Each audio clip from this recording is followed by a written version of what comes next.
I know a few of you guys have been asking how to use the Erbauer EAP600. I've done a review on it. We just don't have the time really to do many videos, unfortunately. But today we did, so I'm going to show you the cleanup process for it and how that works. So just assume you finished using your paint.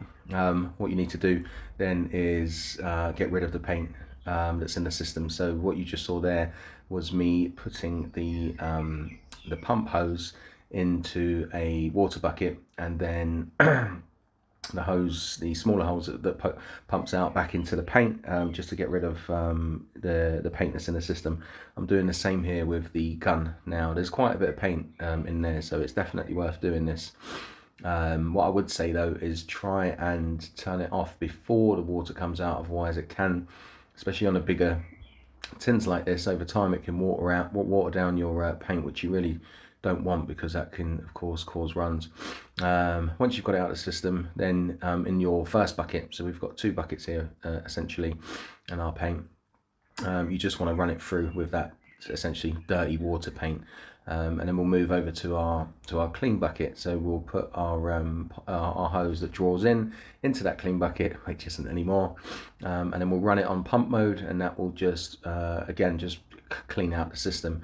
You'll see here I actually kind of make a bend in that pipe, and what that does, for me at least, with hot water, is it just pushes through some of the buildup of paint over time, and you do, if the water's clean, you can see what comes out. So it just essentially kind of causes pressure, just a little bit, and it just helps get rid of any kind of stale paint that's in the system. Once you've done that, you can then put the hose back into your what was clean, and just pump that through. Just pump it. You know, you really want to clean out what's inside there. And then the same again with the gun. So always drawing from the clean bucket, going into the dirty bucket.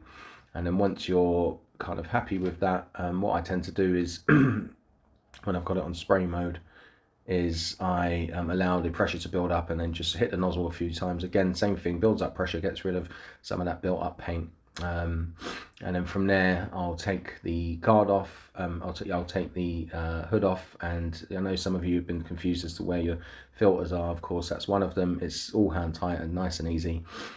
Just give that a rinse out. Normally I'll just put I'll give it a good clean. It's the same one, I haven't even changed that ever since I've had this, and it's been totally used, this unit.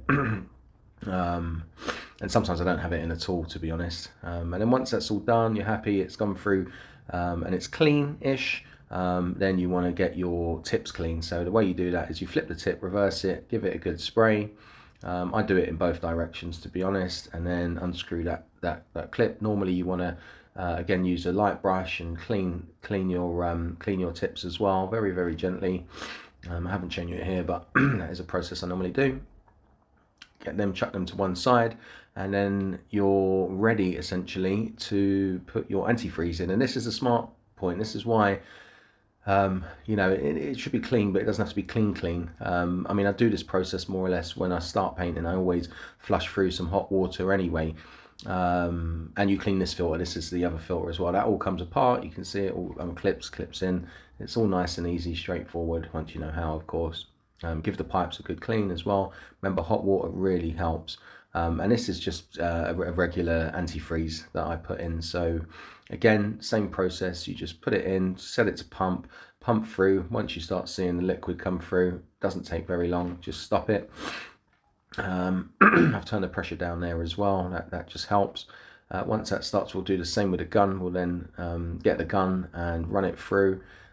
Typically a bottle that size will comfortably get through into the system, but you can see how much is just in the system. That's a litre, so that is drunk quite a bit really. So about 750 ml of paint you have to have in this system before you can even use it, hence why we tend to work with bigger tins. Once that's done, this is the process on how I pack it away. So that I'm happy with. You know, there's antifreeze in the system. You know, the paint isn't going to dry out inside there. It's ideal really. There is some other products out there, but again, I learned this off of YouTube. You can learn this stuff all on YouTube really. This is the same process for pretty much any sprayer. And then yeah, and what I do is with the pipes, you can see I've put them through the top section there, and what that really does is just stops that antifreeze from pouring out everywhere. And then once I've done that, I'll just wrap up as you can see, and that's it really. That's, you know, I've had enough practice, so hopefully, yeah, you'll learn something from this video. I'll try and do the setup, I'll try and do other videos, but for now, hopefully that helps. Cheers.